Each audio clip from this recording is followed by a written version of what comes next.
So I want a distraction from all this chaos. I want to laugh. I figured, okay, Middleditch and Schwartz, that's a mouthful, but I'm going to watch it. Middleditch and Schwartz. I got to get that right.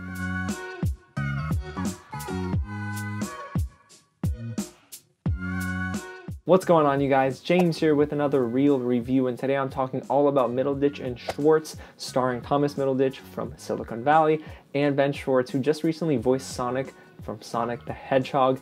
Both of them together are a riot, but there are some things that don't necessarily work. Now, before I dive into my review, if this is your first time here at the channel, welcome to Real James. Now, if you're wondering who that is, that's me, and I love talking all about movies. If you like what you hear and what you see, don't forget to hit the big red button below and subscribe to the channel. Tap on the notification bell right next to it just to stay up to date with anything new, including our first ever live stream tomorrow, Friday, 8 p.m. Eastern. Be there. We're celebrating 1,000 subscriers, and I just want to tell you guys how much I love you. So come on by, ask me a question. I'm revealing a couple new things for the channel.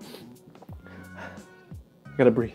Don't forget to like this video, share it with your friends, and in the comments below, let me know what you think of this comedy special. Have you seen an episode? Do you love it or do you hate it? There's also a poll at the top of the screen. It's gonna ask you, do you like Ben Schwartz or Thomas Middleditch better? I mean, I don't want to pin them up against each other, but if I had to pick one, it's probably leaning towards Ben.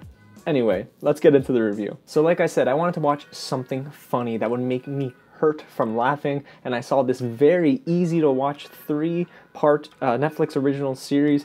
It's of course got a ton of comedy. It's very vulgar, but they're only hour-long episodes. They kind of go by quickly except for the last episode, but we'll dive into that in a little bit. I love both of these guys together in episode 1. This show starts off perfectly. I mean, the parking lot wedding is a great prompt because if you don't know, what they do is they ask an audience member or members kind of a situation that they either want to be a part of, that they're looking forward to, or they're dreading.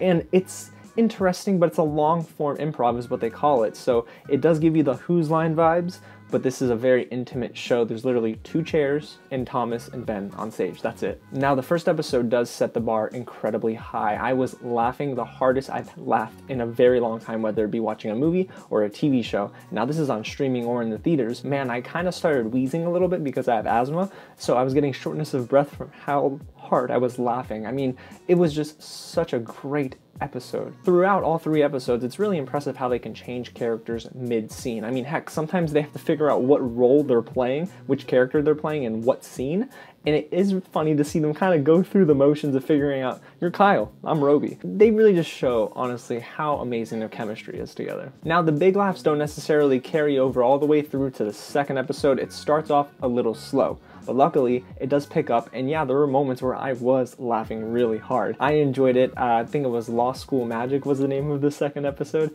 It is a funny 2 hours basically that I spent with this, so I figure going into hour number 3, boy, we are in for a treat.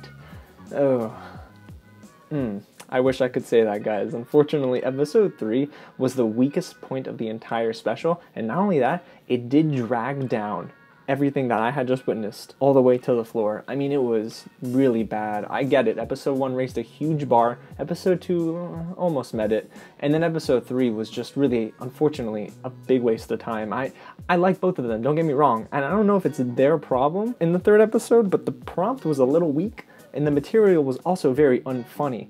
They unfortunately spent a good almost 20 minutes figuring out, or at least it felt like 20 minutes, figuring out who they were.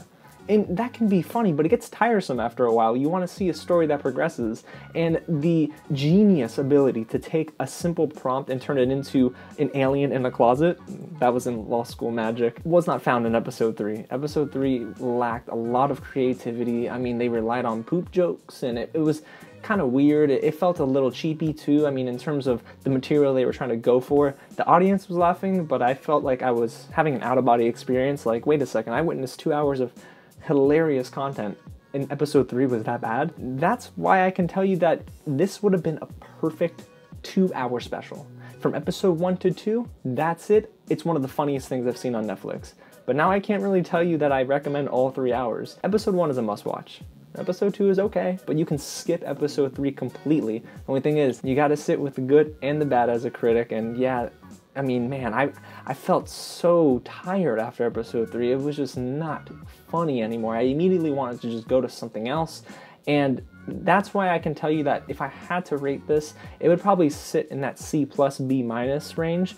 I really do like the first episode a ton. That's an A. Episode 2 is kind of like, you know, like a B minus, C plus, and then episode 3 is like, yo, you either pass or fail, and you get the F, you fail. Like, it is just really not good. Again, I do like Thomas Middleditch and Ben Schwartz together. They're hilarious. I've heard that I need to go back and revisit some of their old stuff. They're on podcast, apparently. So if you guys know of any of their older material, let me know in the comments below, and let me know what you think of Middleditch and Schwartz. Have you seen it? And what do you think is the best moment in the entire series? Because it's a funny original series until you get to episode 3. Like I've been saying, it's not very good. Oh, and I recommend not watching this with your parents unless they are really cool and they appreciate humor that is vulgar, because oh my gosh, it gets a little weird, guys. It's gonna say one thing: gazelles. I'll never look at a gazelle the same again for the next few months. Alrighty, you guys, well, there you have it. That's my review of Middleditch and Schwartz. Now, if you liked what you heard and what you saw, go ahead and hit the big red button below and subscribe to the channel. Again, don't miss out on the first ever live stream, Friday night, 8 p.m. Eastern. I'm taking your questions, I'm answering them. I'm revealing a couple new things for the channel, and we're gonna go ahead and just dive into some hilarious, cringeworthy moments from the start of this channel. We're past 1,000 subscribers. I'm grateful for you guys, so I just want to tell you I love you.